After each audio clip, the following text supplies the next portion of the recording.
Hi, I'm Lesley Logan, and today we're going to go over crab and some crab prep here on the mat.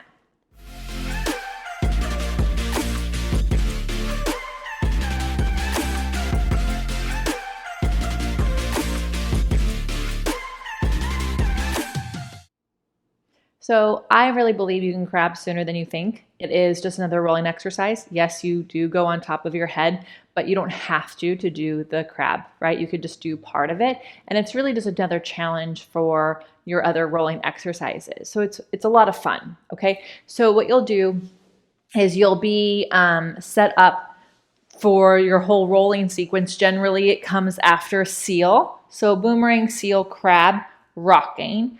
And so it's just another part of the rolling sequence.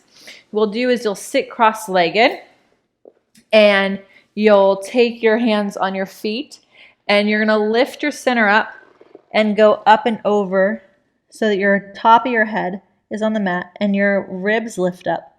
So this is part of the shape. You're going to keep this shape. A lot of people sit back, but what you want to do is lift your ribs up, right? And you keep that round shape. And then you go back and you balance here on that same round shape that was lifting to the ceiling. And then when you switch your legs, they open wide. And then you reach and reverse the cross. And you come up and over yourself. And you lift your stomach up here. Now, when you go back, the trick is to not switch your ankles by opening your knees. See, I almost fell out of it. And then closing your knees to cross. You want to instead go back and switch by pushing your knees wide and then crossing. So it looks a lot like little crab legs, like that, right? Instead of like that. You're just opening the legs and closing. So it's a lot of external rotation and then pulling the knees apart and putting them back together. You'll know if you can do this if you are able to do your seal beats without taking your feet beyond your head, right? You want to keep the angle at the knee and seal the same, whether you're upside down or right side up. Also, you'll know if you're able to do this from your rolling like a ball. And then if you can work that external rotation in your side kicks, that's going to be really helpful. But another thing that's really helpful is just practicing the switch. And so you practice it a lot when you do your shave and hug on the reformer. So you're pushing your knees apart and then bringing them back together.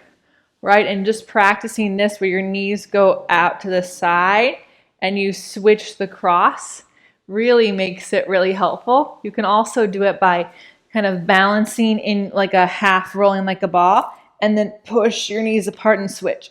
And it works your stomach to hold yourself up and switch. You can just do the crab where you rock behind yourself, switch the cross, come up, balance like rolling like a ball, and go back. You don't have to go on top of your head yet, especially if you have neck stuff.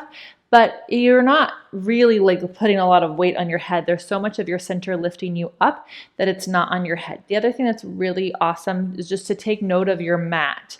You should be able to fit on your mat. So if you start to walk yourself forward, it means you're losing your longest round shape, right? So it's just something to take note. You don't have to move a moon box in front of your mat. I used to do that. That's why I know it's a good trick.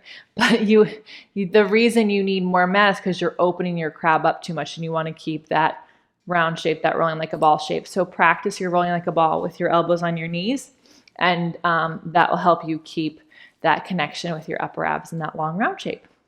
Okay, so if you have any questions on that, please put in the comments below. And I'd love to hear how the crab prep and the crab work for you in your Pilates practice. If you have any questions or requests, I am all ears, and I will see you next time.